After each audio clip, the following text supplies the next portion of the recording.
Good evening, everybody. Welcome, welcome, welcome. Hello. Hi. We've got Luca today. Hi, everyone. Dove sei oggi, Luca? Sei a Milano? I'm near Milan, about 50 kilometers away. Sono passata all'italiano. Sei passata all'italiano? Italiani, sì, per fare un po' in italiano. Sì. Giusto, giusto. Sono a Como, al bellissimo lago di Como. Oh, bellissimo. Veramente è l'unico lago nel mondo dove vedo che ci sono i idri aerei, no? Idrovolanti? Idrovolanti. The planes, yeah. Yes. Yeah, I want to learn how to drive one of those planes on Lake Como. That's one of my life wishes. Okay. Absolutely. Welcome, everybody. We're just chit-chatting away in a little bit of Italianish. We've got Luca together here with us today, and we're just warming up. So if you want to say hi in the chat box, let us know where you're connecting from. Beautiful to see some beautifully familiar faces. Marina, Rika, Daniela, Johan, Mekuria. Fantastic to see you all. Daughter, yes, hi. Well, we've got one of our specialists with us today in the audience. So daughter, Dorothy, come in when you need to. Definitely if you have anything to add, and maybe at the end you can help us with a little bit of roundup. That would be great to get your specialization coming in there. Timia, hi, good evening. And I can see Joanne over in Canada. Yes, fantastic. Egypt, south of France, Brazil, Argentina. Don't you just love it when the earth becomes just a little globe? From all over the world. Everybody, we're letting everybody in. We had about 500 people signing up, which is brilliant. For me, it indicates that many people want to know about this topic. And today I'm going to be very silent in the background. And we do have Luca with us. Now, Luca is the founder of EduCo, which is a non-profit organization based in Italy. And they're doing some amazing things with children in Italy who have learning differences. And Luca and I came together because Luca, I can't remember who connected us together, Luca. It was one of the coaches, yes? One of the coaches who I forgot the name, but I will remember it. I think we're totally grateful to that lady. Yeah. I still talk to her. I just have a lapsus now, but yes. So we say thank you to her for this connection. And we actually had some coaches doing some volunteer work with Luca's organization. And Luca, you called me the other day and you said you had some brilliant news. Yeah. May I ask you to share that? Of course. So one of the first, the first student that we had and that the coaches helped us with was a kid who had a very bad accident during a sports event. And he basically was one day from the other onto a wheelchair. So it was a very hard, new life for him to accept and to go into. And one of the first experiences that he had in the hospital, while he was in the hospital, was the conversation with one of the coaches. He graduated just like 10 days ago. And he wanted to share with me that the help that the coach gave him made him really excel in the English test. And he was very grateful for the opportunity. So we had a fantastic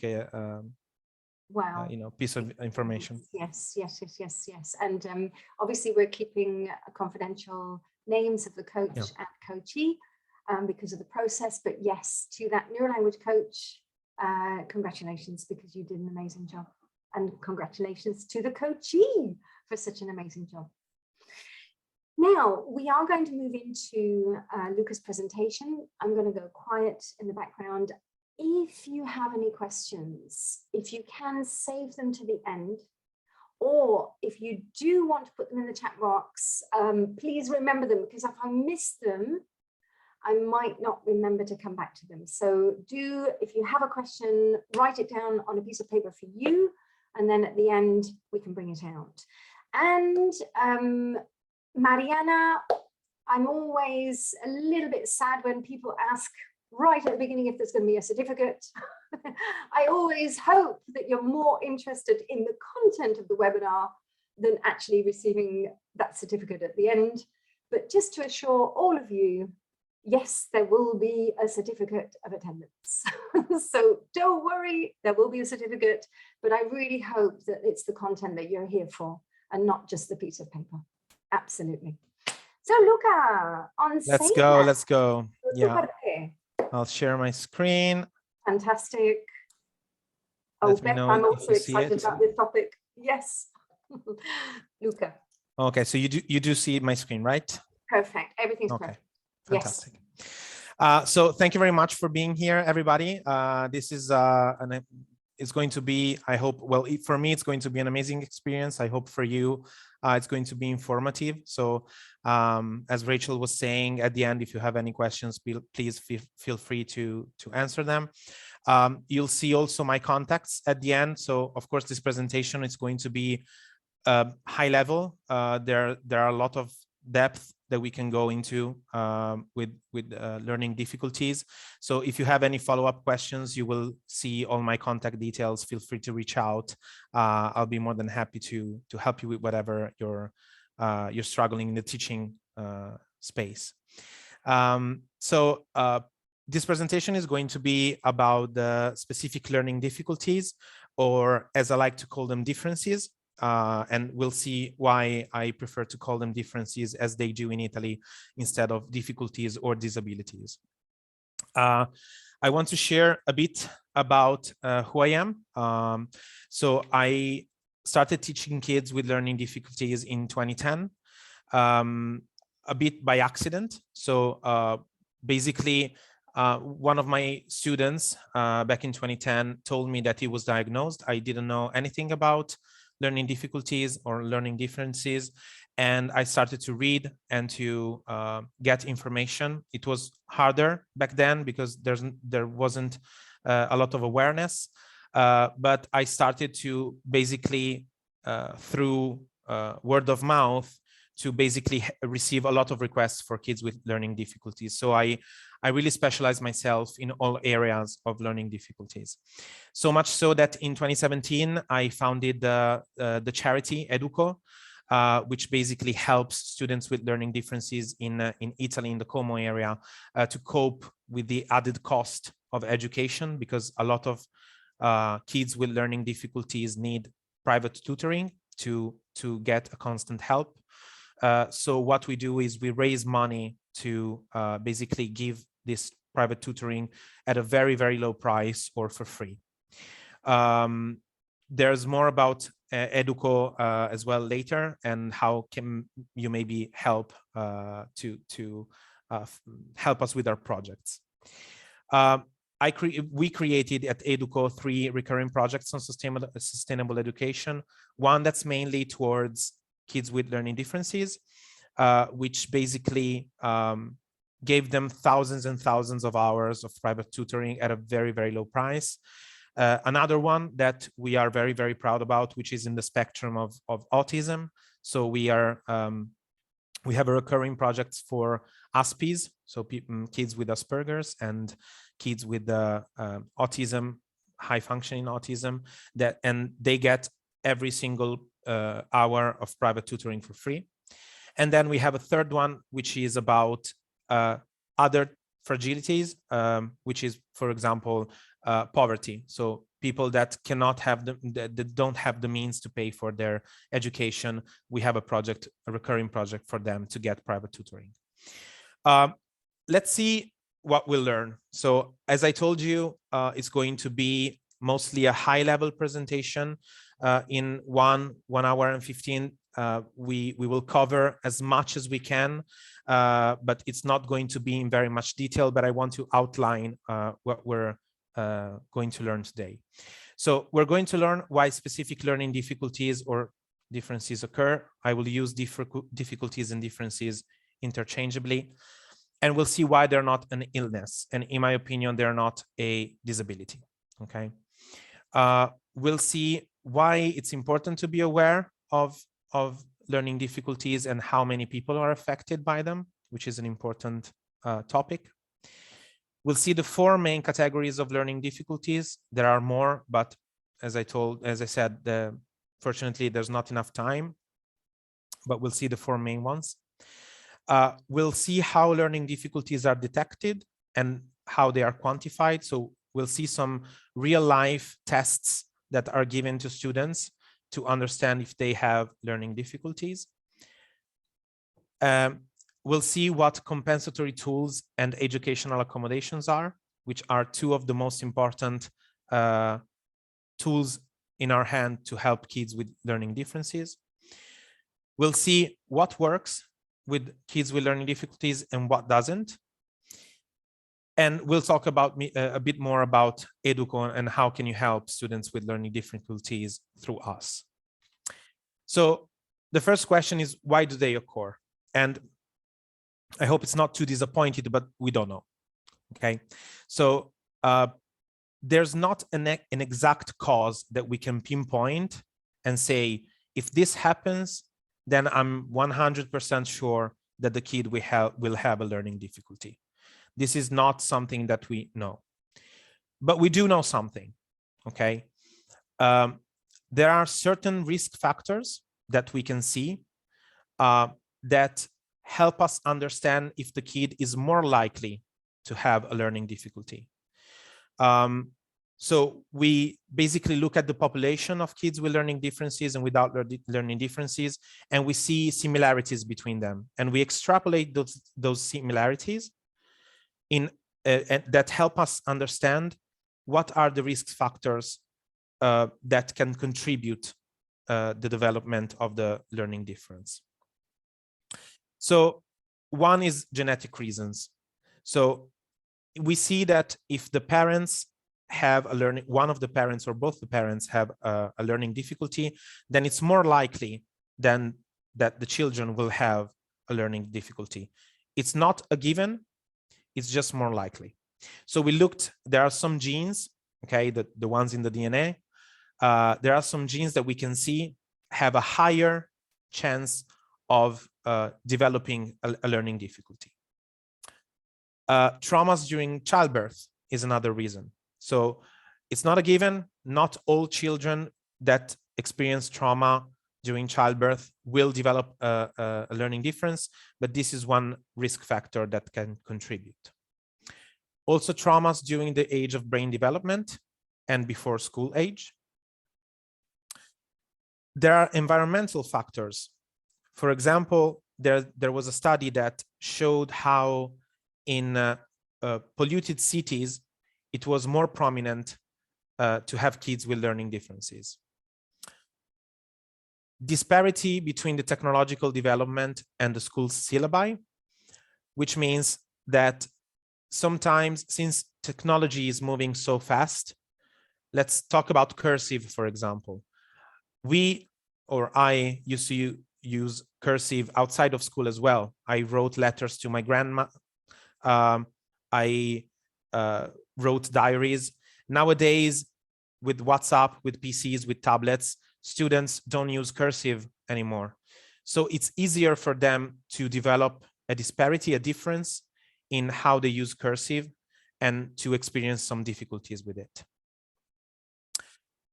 Now, I want to point out at the beginning that specific learning differences to me are not an illness and they are not a disability. So they are not an illness because they cannot be cured. Okay, there's no magical wand that I can use to cure the learning difficulty or the difference. But what can I do is I can compensate it. Okay, there are things that I can do to overcome my learning difficulty. Those compensations come from compensatory tools and educational accommodations, which we'll see more in the presentation. They're not a disability because it's not something that affects key aspects of my life. Education is a key aspect, I understand, but after education, specific learning differences are not detectable in the day-to-day life. So to me, they're not a disability, there's just a condition, which society needs to help to, cope with. Awareness, of course, is crucial here for a number of reasons. First of all, the specific learning difficulties are the leading cause of early school leaving, or as the kids say, the school dropout. And looking at the data from the Italian Ministry of Education, year over year, about 3.8% of students in high school drop out. Of those, it's estimated that over 80% have a specific learning difference. So it's quite important, it's quite crucial that more and more students, teachers, and parents know about specific learning differences, because timing is crucial. If I find out that my child has a learning difference when he is in elementary school, I have much more time to help his development, educational development, to compensate for that difference. If I wait, like I have a lot of students that find out that they are dyslexic maybe late in high school, then the development is already in place and it's much more difficult to compensate for the difference. So how many people are affected by specific learning differences? If you ask this question in the 80s, the number would be 0, okay? If you ask the question today, for example, in Italy, the number is around 3-4%. And it's not because kids with learning differences are more now than they were before, but it's just because awareness is helping to correctly diagnose kids with learning differences. So this is an infographic that I found. It's in Italian, but bear with me for a second. We see that about 3.2% on the total of students in Italy have a learning difference.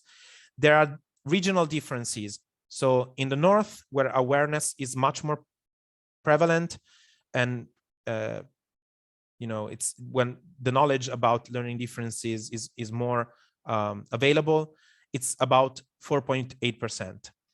In the very south, where awareness is less present, it's about 1.6%. Okay, and most of the kids with learning differences will fall under the dyslexic umbrella. It is estimated that 5 to 10% of all students have a specific learning difference. Some estimations go as high as 17%. I personally think 17 is a little too much. 5 to 10% is I think a more reasonable number. You need to take into consideration that specific learning differences are not a black and white situation, but there's a spectrum.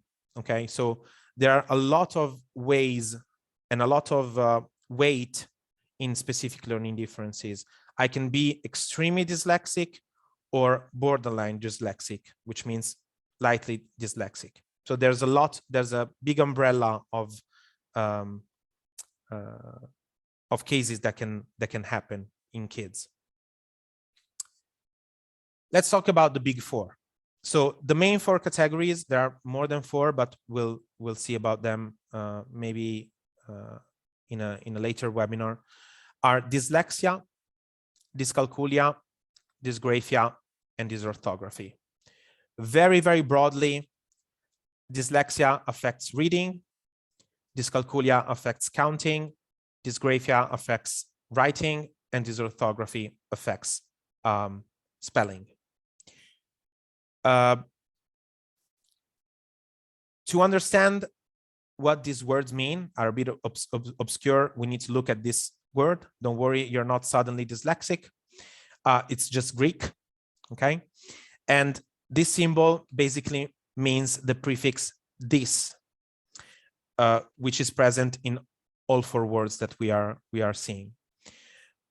This prefix means alteration, malformation, malfunction, or anomaly. Let's go with anomaly. So if we go back to the 4 words, dyslexia is the anomaly in the lexic, in the words.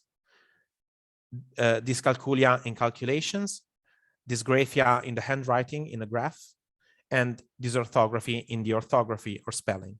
So this is the etymology of the word. There are other specific learning difficulties, such as ADHD, which also may fall under the term disability if they are very, very heavy, and dyspraxia. So these are they are more rare than the other four. So we'll talk about the main ones. But if you're interested in knowing more about those two as well, feel free to send an email, and we'll gladly organize a webinar about them. So let's see a broad definition of dyslexia. Okay, it's the difficulty in accurately decode the grapheme into the correct phoneme. This is a text that was made to help people that don't have dyslexia understand what kids with dyslexia see when they are reading. If you try to read this text, you'll see that it takes a lot of energy to understand what the words are, so much so that you don't pay as much attention to the meaning of the words because you are so involved in understanding what's written, in understanding what the words are. So the dyslexia can affect, for example, pronunciation in phonetically inconsistent languages such as English. For the dyslexic student, these words that you see on the left are very, very hard to distinguish. Okay. Or words that have similar ways to be written. So for example, here, badly and boldly. And we'll see why when we look at the symptoms of dyslexia. Okay. So the symptoms are the difficulty in learning the alphabet and mixing up the letters. So it's easy to mix P and Q, D and B, I and L. When reading, the student with dyslexia can be slower or can be significantly slower than his peers. This is not apparent immediately, and we'll see why. Difficulty or embarrassment in reading out loud. So it's important that kids with dyslexia are not forced to read out loud if they don't want to, or if they don't feel comfortable. Difficulty in understanding what they're reading, because they are so focused on reading the correct words, they cannot put those words together to make a sentence and to understand what they're reading. And they mix up words with similar sounds. Let's talk about the evolution. So dyslexia exists purely because we have the written language in our society. If the written language didn't exist, we wouldn't have dyslexia. So dyslexia is not apparent in a child that is 3 years old, but becomes apparent once the child starts to learn about the alphabet and letters and writing. So how can I, as a teacher or as a parent, understand or detect if my kid has is developing a learning difference or difficulty? In first grade, I can see that he struggles with learning the alphabet more than his peers or her peers, and identifying the letters. So maybe, as we said, they mix up the letters, B and D, P and Q.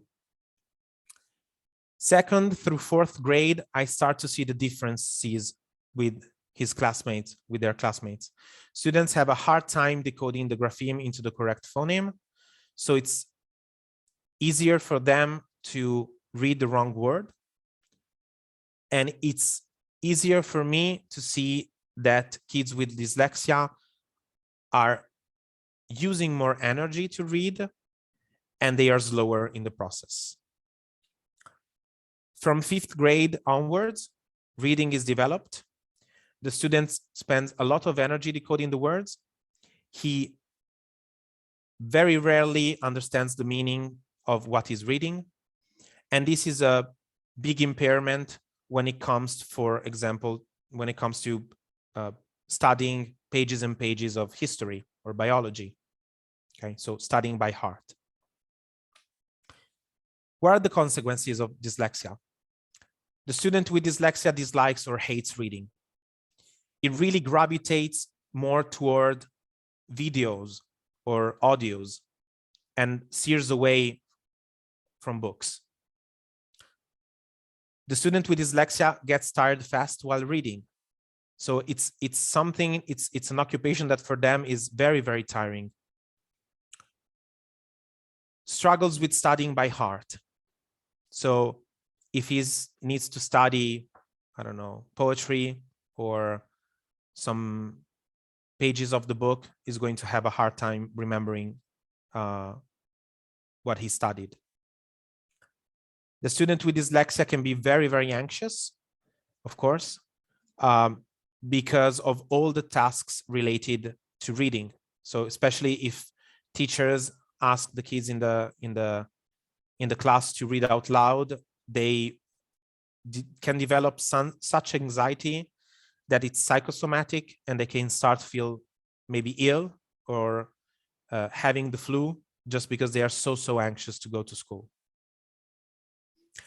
And the student with dyslexia knows and understands that he's different from his peers. He understands that the other can read faster, make less mistakes, and he doesn't know why. So his natural thought is, okay, the reason is I'm stupid, which is absolutely not the case. Okay. Let's see the second learning difference, which is dysgraphia. So this is let's look at the picture first. Dysgraphia is something that really has to do with handwriting, where kids have a hard time translating the thought into the movement that is responsible for the written words.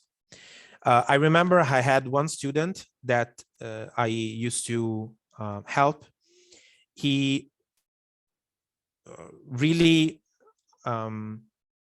liked studying with the mental maps, but back in 2012, there were no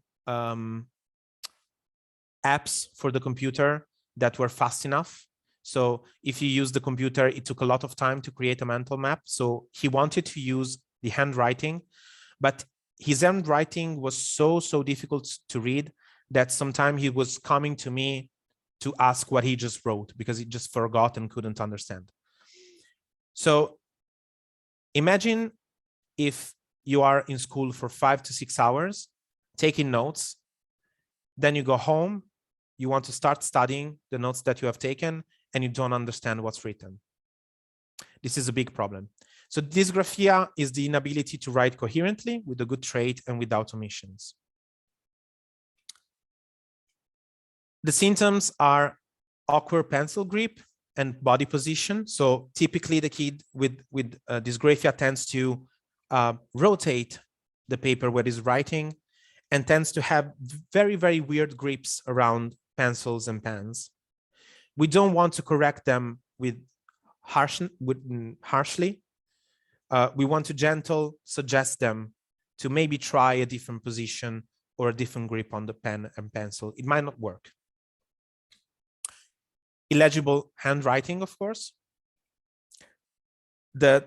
If I see that a kid avoids writing or drawing tasks and maybe is more inclined to use the keyboard, I understand that this may be dysgraphia we're dealing with. He tires a lot, similarly to the kid with dyslexia. When he's writing, the kid with dysgraphia gets tired fast. The kid with dysgraphia tends to say the words out loud while writing because he needs confirmation in his head that he's saying all the letters and writing all the letters, and he needs to remember what the letters look like. And in some cases, we can see unfinished or omitted words in sentences. Lastly, difficulty organizing thoughts or paper. Kids with dysgraphia and also with dyslexia and dysorthography will see that have a hard time with, for example, essays. So what's the evolution of dysgraphia? Dysgraphia, contrary to dyslexia, does not come out immediately because we need to wait for the personalization of the writing, of the handwriting.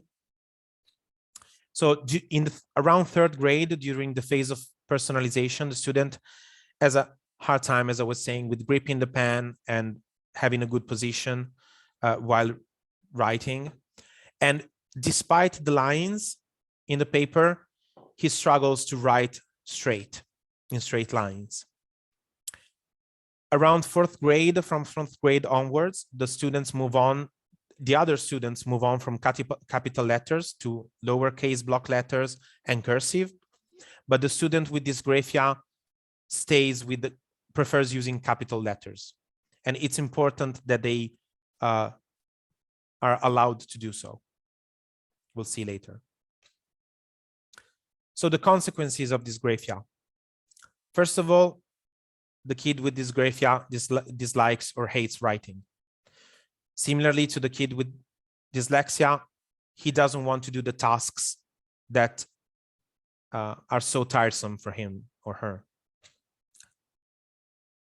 They prefer using a PC with a keyboard, or they really much gravitate towards tablets.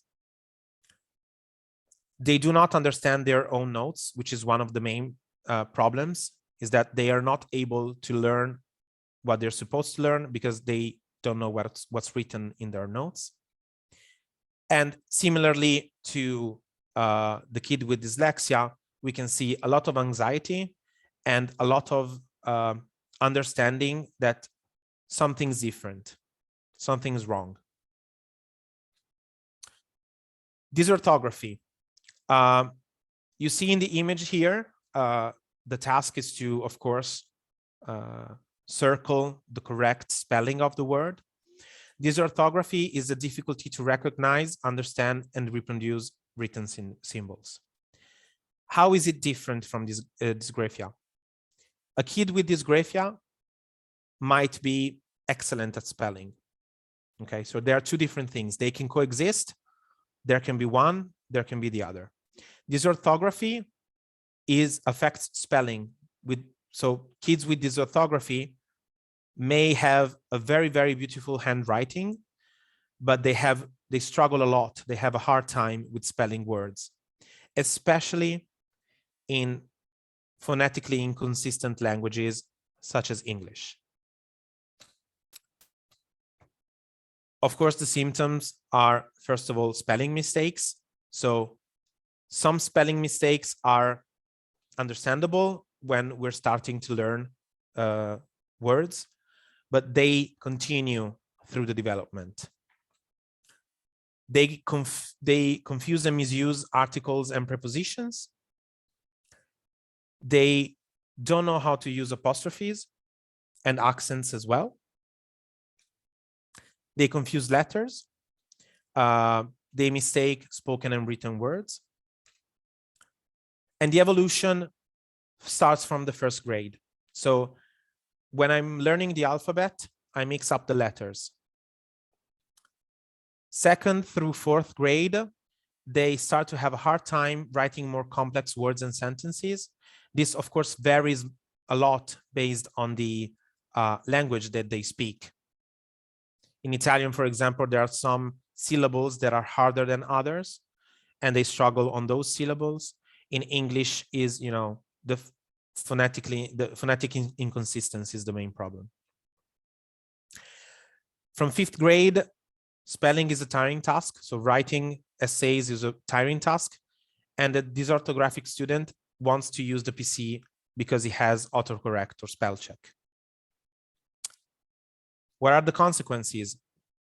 Similarly to dysgraphia, they don't want to write. They know that they make mistakes. They don't want to write, especially with handwriting. They tend towards using a keyboard or a tablet, not because they don't understand their handwriting, but because they are helped with the autocorrection. They do not want to show their notes. So if the teacher asks the students for the notebooks, they don't want to share them because they are embarrassed. Oh, and of course, they don't want to go to the blackboard in front of all the kids to write something because they are very anxious to make mistakes. So similarly to kids with dyslexia and dysgraphia, they are anxious and they know that something's up, that they are different. Lastly, we have dyscalculia. So there are two ways that we can see dyscalculia, and there is some confusion also in Italy about which dyscalculia we are talking about. Here we will talk about the difficulty with calculation caused by the dyslexia. So numbers exist because we have a name for them, okay? And since numbers are connected to a name, they are connected to a word. So dyslexia comes into play. So the kid with dyscalculia has difficulty identifying numbers. They are slow in calculating simple operation. They have a very, very hard time with remembering multiplication tables. What are the symptoms? They cannot count backwards, or they do a lot of mistakes counting backwards. And this is also one of the tests that we do to kids with dyscalculia to understand if they have this learning difficulty. They estimate very badly. When you ask a kid in first grade, how many stuffed animals do you have? He responds 1 million, and that's cute. But a kid maybe in the first year of middle school, you ask, how far is this place? And it says 100 kilometers or miles. They have a very hard time with estimations. They have difficulty remembering numbers and multiplication tables. And so they are slow in calculating simple operations. I had another student that needed to use the calculator even for 3 times 2. They have difficulty with mathematical procedures. So with the complexity, the added complexity of exercises in maths, going through the different grades, they have more and more a hard time with mathematical procedures. So what's the evolution for dyscalculia? First grade, they have difficulty identifying the grapheme related to the number. Second through 4th grade, they have a hard time learning multiplication tables. And it becomes apparent through the fact that they have a hard time doing estimations as well.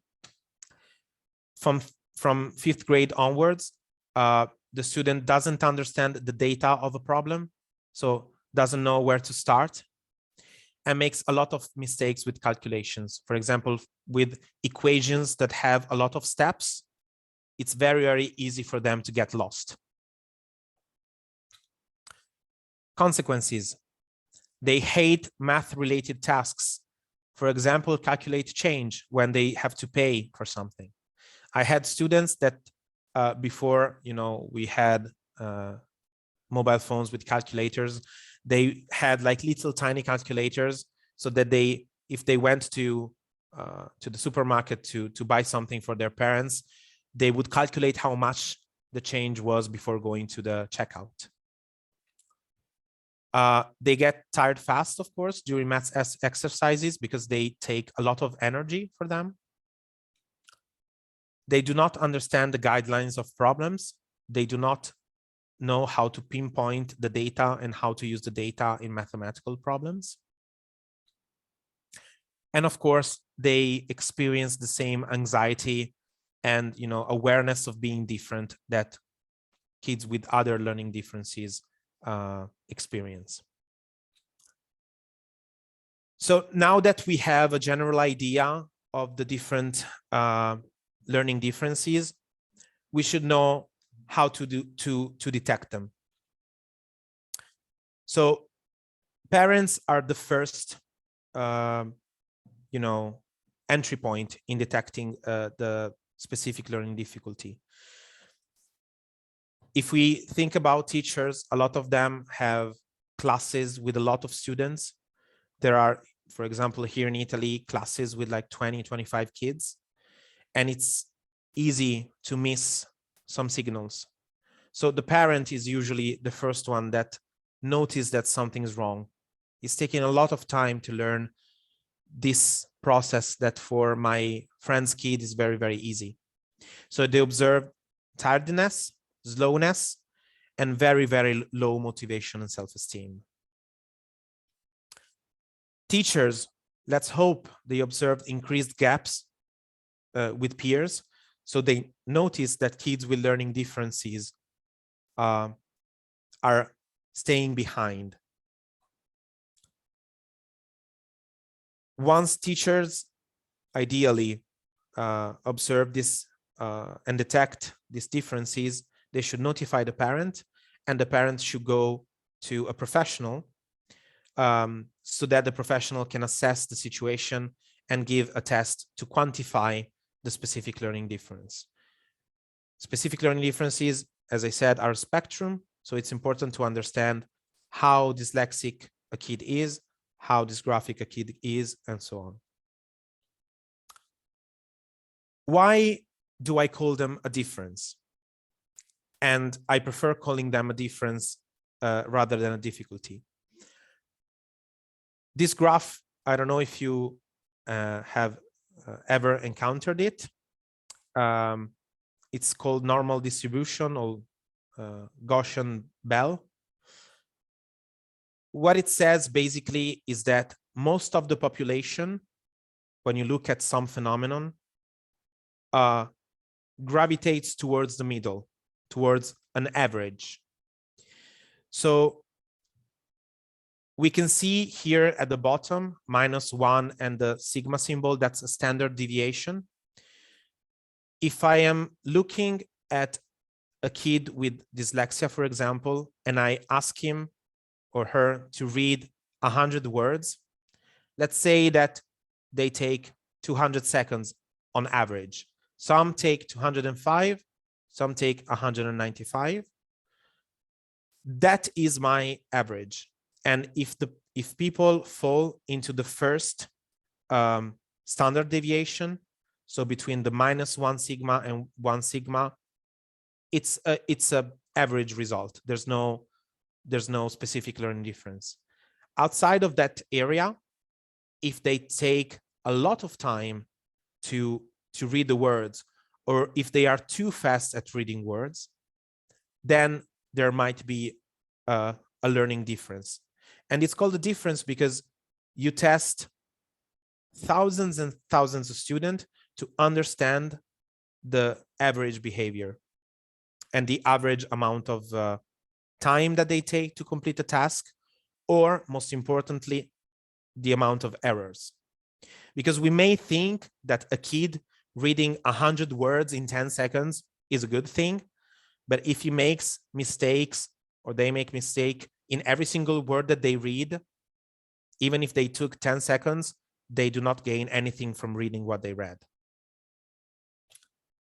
So in quantifying the specific learning differences, we do not look at the time only, but we also see the number of errors in a task.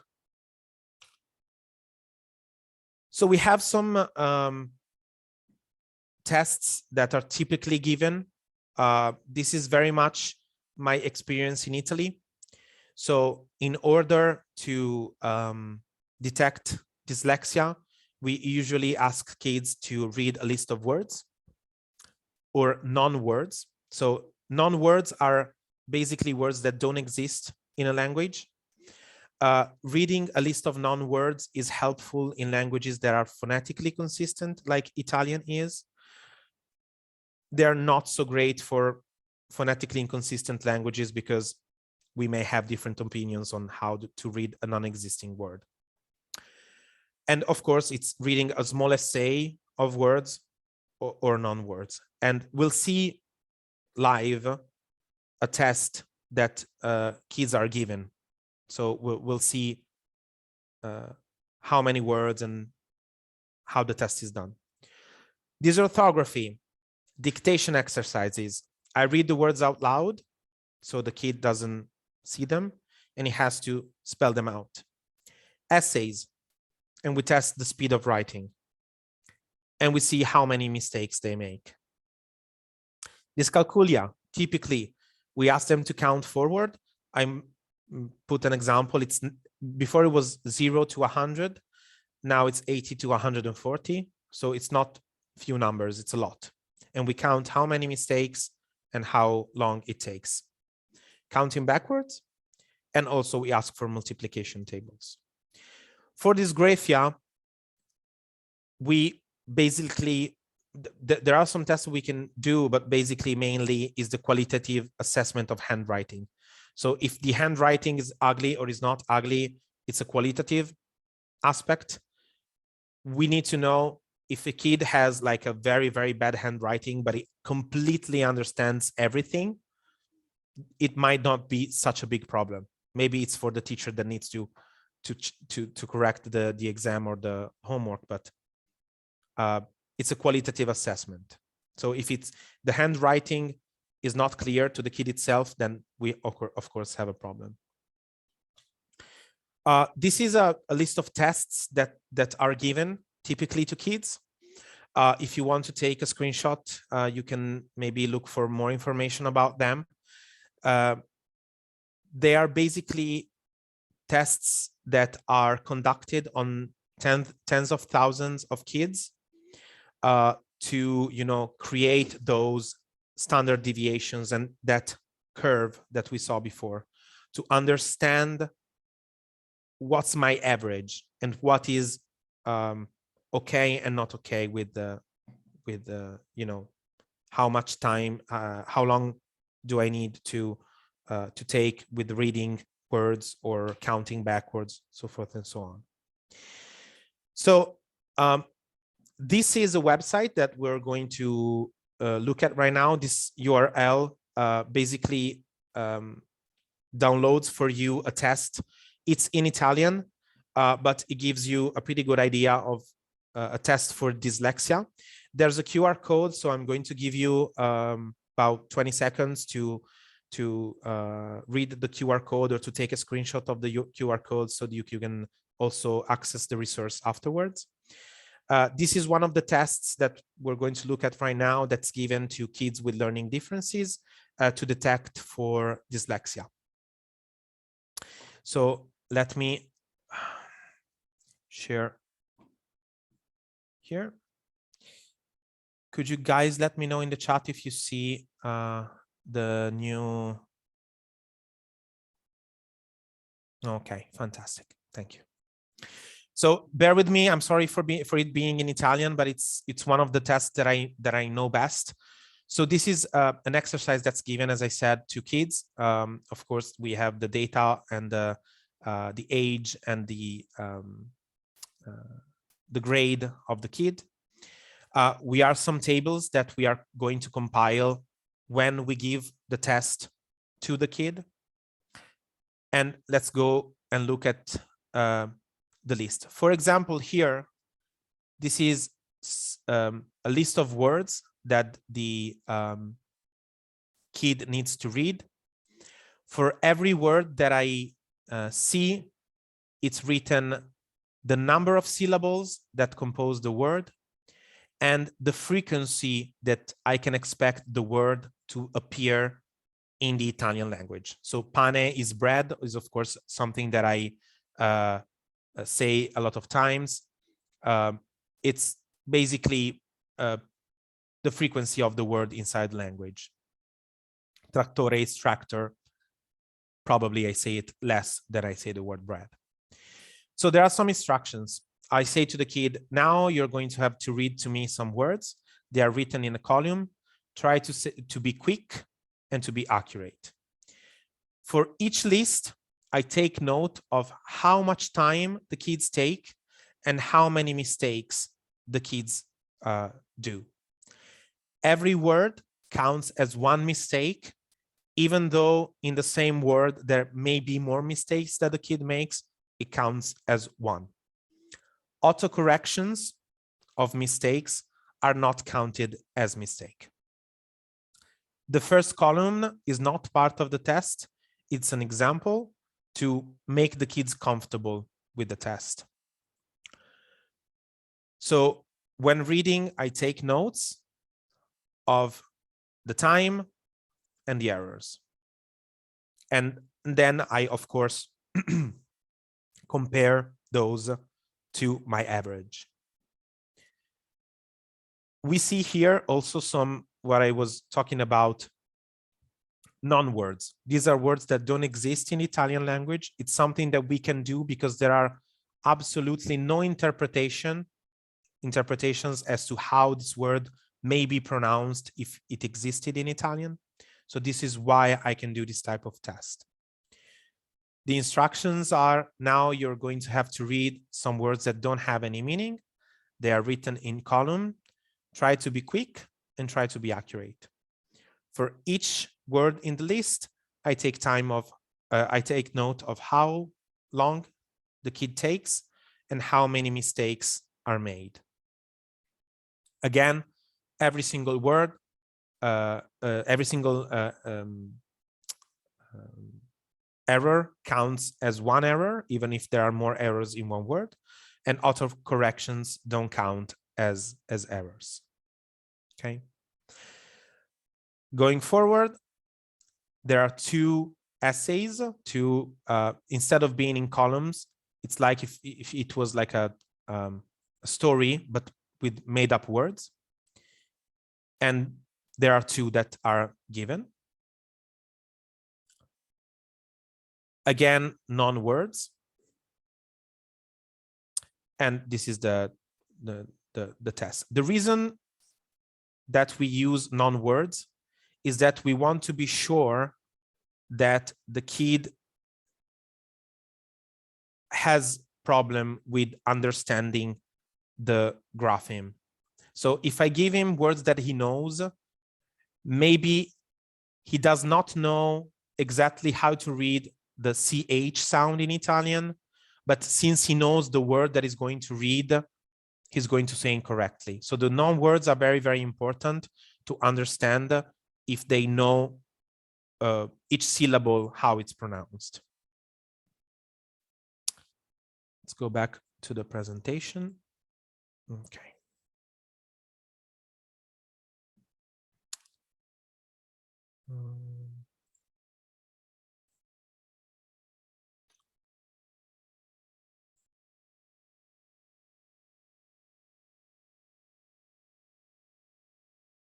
Okay. You see the presentation now, right? You do. Okay. Thank you. Okay. So let's look at the ways that we can help kids with learning differences. And let's talk about a bit about the legislation in Italy. So in Italy in 2010, a law was put in place that if a kid is diagnosed with a learning difference, it is in his right to have a personalized syllabus. So they have some what are called compensatory tools and educational accommodations that they, by law, have the right to use during tests or while learning at school. We are still in a learning process, even though it's been 12 years, because a lot of teachers had their higher education when there was no syllabus in university about learning differences. So they became teachers without knowing about them. And that's why I also do awareness with children, with the teachers in school. Now, if you're studying to become a teacher, then it's mandatory basically to have to know and to take exams about learning differences. So we're still in a learning process. Some teachers completely deny the existence of learning difficulties. They label it as laziness, which is the worst thing you can do for the self-esteem of a student. And they tend to, even though the law says, hey, this kid has dyscalculia, he can use the calculation when he's doing equations, okay? Maybe they do not give the right. So there's a lot of fights that can happen between families and teachers because of, you know, this law that was put in place, but it's quite necessary. And my hope is that we will arrive in a place where, you know, everybody understands learning difficulties and helps the students. So what are compensatory tools? They are tools given to kids with learning difficulties to compensate for their struggles. I use glasses because my condition doesn't allow me to see from afar. I'm not asked to exercise my sight. Like, hey, just keep reading without your glasses. You don't need them. This is not something that happens. I have a condition and the solution is my tool, okay? The tools can vary, okay? We have some examples here, then we'll see for each of the 4 categories what tools can be used. Mainly the calculator, the computer, and we have the pen recorder. We'll see why. So for dyslexia, since I struggle so much with reading and it takes a lot of energy, we have book readers. So the majority of books now in Italy have a digital version that you can listen to. And this allows the kid to, instead of read what they need to learn, they listen to what they need to learn. There are special books that are made with capital letters or with dyslexic friendly fonts. And the pen with the recorder is a useful tool because instead of reading my notes or just reading my notes, I can listen to what it was said in the classroom. I should point out that not everybody agrees with every compensatory tool, sorry. There are some experts that say that pen with the recorders are very, very useful. Some experts that say that pen with recorders are completely useless. My personal opinion is that there's no right answer. I need to give the kid the tool, and I need to observe how he's dealing with the tool, and I need to ask him how, how this tool is. Sorry, Alexa is speaking.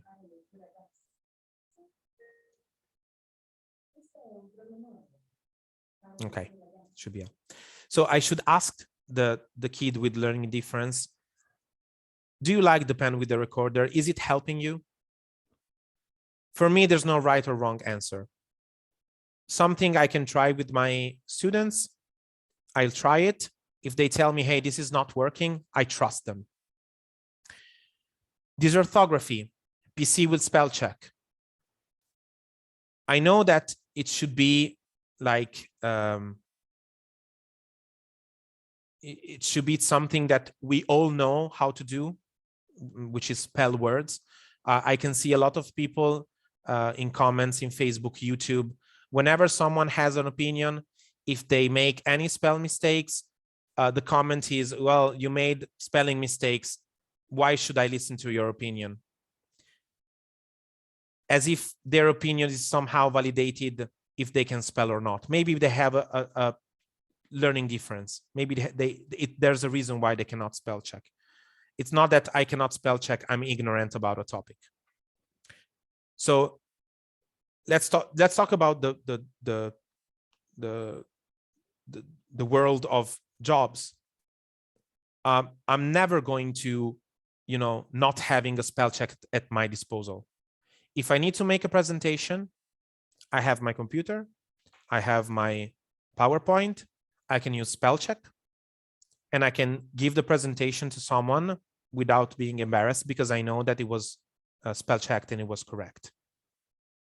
So using a PC with spell check or a tablet is not giving the kid an easy exit during school that it's going to be a problem afterwards. Okay. Of course, if the job is based on, writing correct words, then probably the kid is not going to do that job. But we all have inclinations, right? Dyscalculia, again, calculator. If I'm in let's say 11th grade, I am not tested on what is 3 times 4.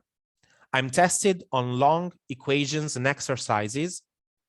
And if I don't know the tables, the multiplication tables, because I was never able to learn them, my inability to learn them should not affect the mark that I get in the equation process, because I am tested on the process. So the calculator is a very useful tool. With dysgraphia, we have the PC with the keyboard or the tablet. So the kid with dysgraphia, of course, if the handwriting is so bad that not even the teacher can understand what's written, I need to ask the kid with dysgraphia to use the computer so that I can read their essay or their exercises and give them a mark that's fair. Educational accommodations. So they are an alteration of the environment, curriculum format, or equipment that allows a student with specific learning differences to compensate for their struggles. So this is a table, again, with educational accommodations. The kid with dyslexia tends to have more time to write essays. If there are different exercises, maybe those exercises are read out loud by the teacher. It's always best to read out loud to the whole of the classroom, not to alienate the kid. Okay, if you need to, if you have 3-4 students in the class and you need to take time for yourself to read the instruction for them, just do it for everybody. And the kid with dyslexia is typically allowed to use the use of mental maps during oral tests. Sorry. So of course, it doesn't have to be like a mental map with everybody's everything is written, but maybe some pinpoints to help me make a cohesive oral test or sentences. Dysorthography. If I'm writing about Henry V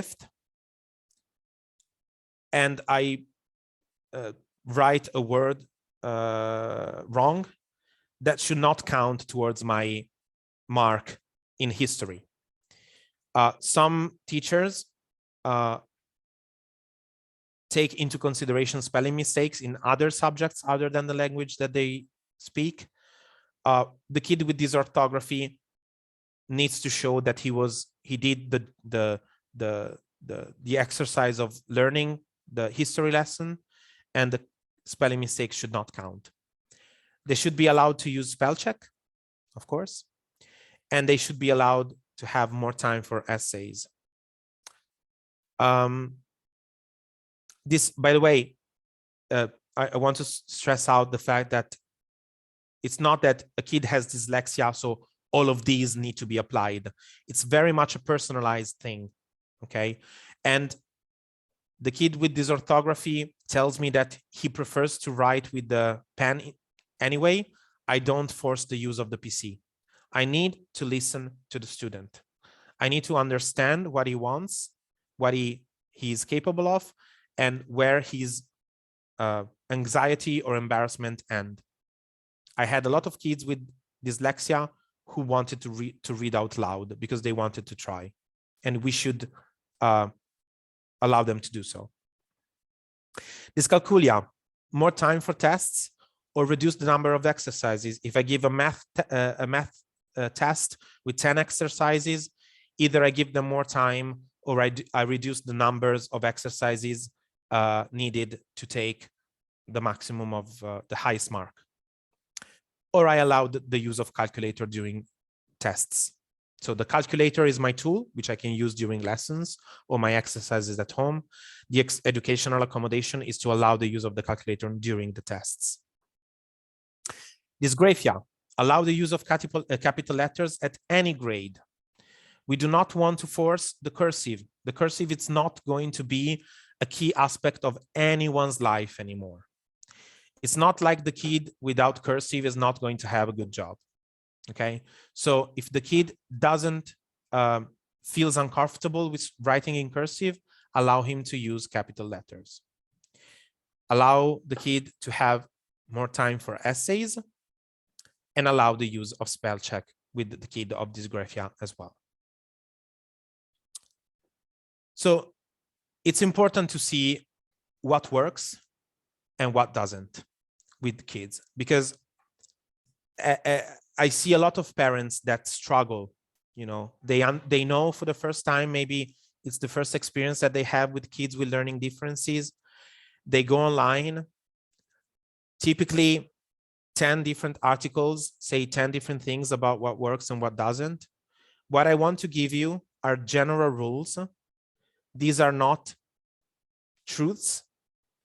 These are something that typically works with these kids, but it's, again, important to explore education with these students, to understand with them what works and what doesn't, and to ask them for their opinion, even if they are in first grade. Okay, their opinion should be my compass. Typically, using examples in real life situation is very, very helpful. If I'm learning about the state of the matter and I learn about, boiling, if I show the kid the water that boils and the amount of water reduces and I see the vapor going out, it's going to stick a lot more. So I had a student, we were learning about the state of the matter. We started the lesson. I told her, put some water into a glass, put it in the freezer. We'll check on it in 45 to 50 minutes. And this really sticks to them because they don't need to rely on what was written on the book, but they have a real life experience. So if I'm presenting a physics problem, and this goes to the second, the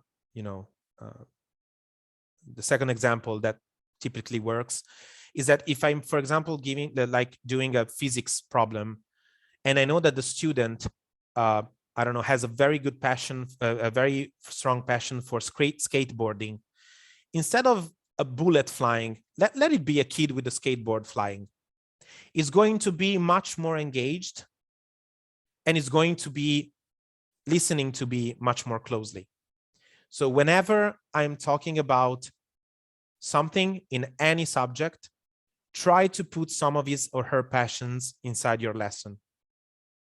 This will help them with, remembering things, and will help them also when they need to be autonomous, maybe later in life in higher education, that they are going to use this method to be autonomous. Let's be open about the specific learning differences. It's not something that we need to speak quietly about. It's not something that we need to hide from. If they don't want to say to their friends that they have a specific learning difference, that's okay. It needs to come on their own time. But if I know that the kid has specific learning differences, I should encourage him to be open about it and maybe to laugh about it. I had a student that whenever some of their classmates said something stupid, he was dyslexic, he would go, "Oh, you're so dyslexic." And this sentence was something, became like an inside joke in the classroom. And the fact that he had a specific learning difference was not a big deal anymore. Kids are not stupid. If you speak to them clearly and explain what specific learning differences are, instead of looking at the classmate that's using the calculator while I can't, is going to understand why he's using the calculator. And it's not going to be judgmental. Some of them still will be, but 99% of them won't. Using mental maps or schemas usually work and do the trick. So if I'm learning something by heart, if I put it on a map, I can remember better thanks to positions or colors. Okay, so if I'm studying history, I can try maybe with putting all the dates in yellow, all the names in orange, all the places in green. This might help them to remember better. It's not a given again. It's something that you need to test. As important, we should know what doesn't work. So there's a saying in Latin, it's repetita juvant. My Italian friends will understand. For the English-speaking friends, it's practice makes perfect. Here, practice makes frustrated. If a kid reads something and after 5 to 10 minutes, you ask him, hey, what did you read before? To see if he learned by heart. Ask him to repeat like 10, 15 times. It's not going to help him. Maybe you're going to see that, oh yeah, he's starting to remember, but that's going to be the short-term memory. If you ask after 2 hours, he's not going to remember. Asking a kid with dysgraphia to write the same word, you remember the Simpsons, Bart writing on the whiteboard, on the blackboard, it was green. But asking to repeat the same word all over and over and over again is just going to add frustration and anxiety to the task of writing. That's not something that we do. Repetition is 99% of the times is not a good thing for kids with learning differences. If they're writing an essay and we're writing an essay together, I shouldn't stop him every like 3 words to tell him that he made a mistake, because that's going to lower their self-esteem and it's going to lower their motivation. Let's have him write the essay. At the end, we're going to look maybe at some errors that we know that the kid might not do in the future because we know that they are good at it. And the others we can omit to say, okay?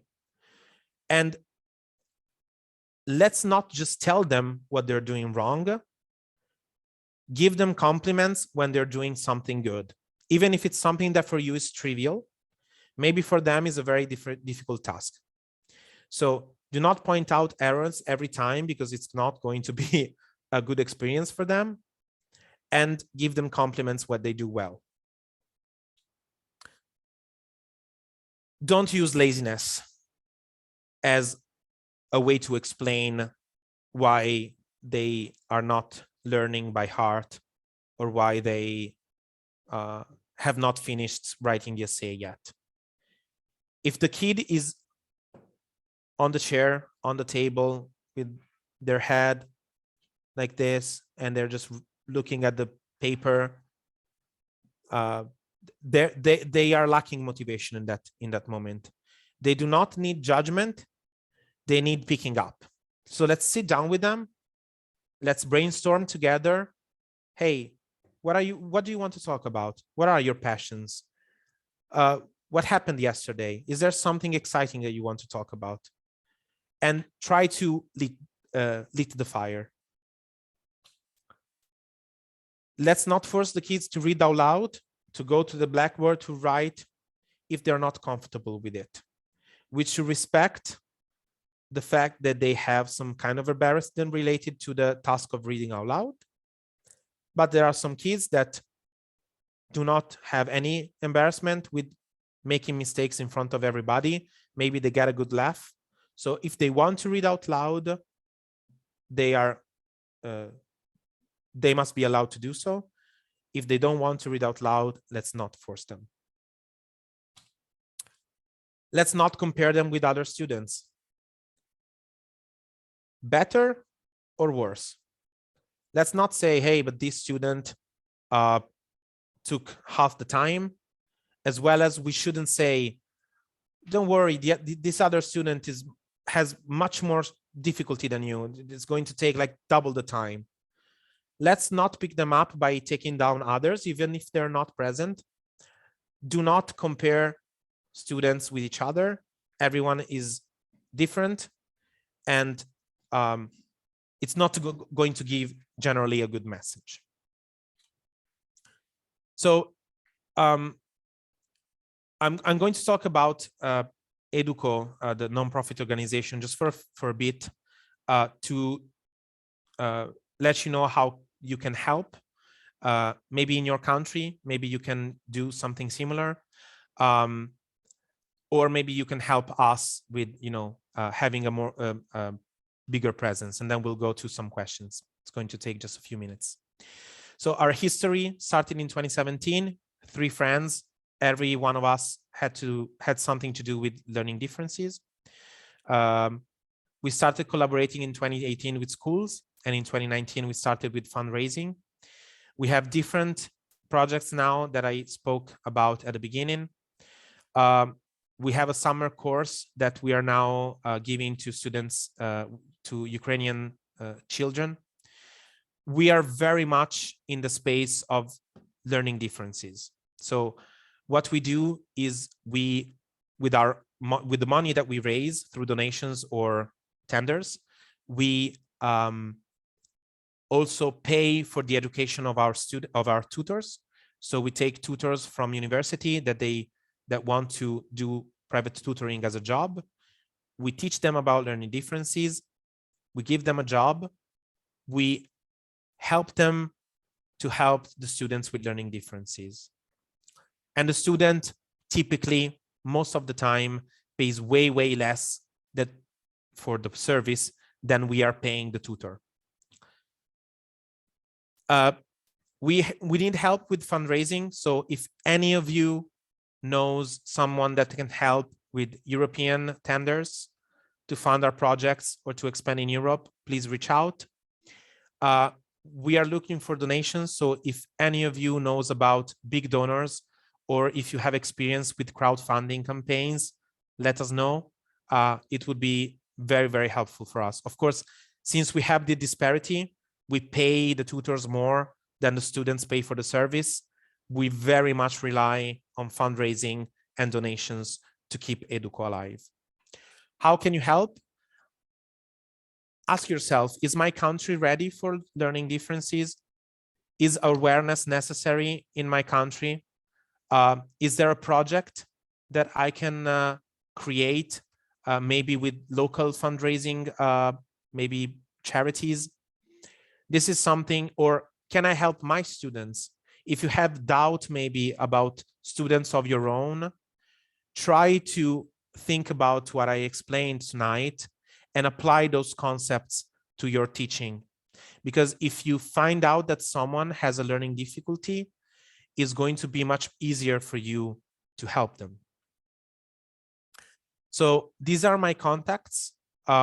Email, the charity email is educoaps@gmail.com. You can find my personal email for EduCo as well, and our website where there's a form.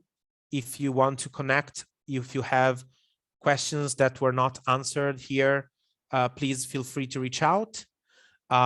If you can help us, feel free to reach out. If you need help, feel free to reach out.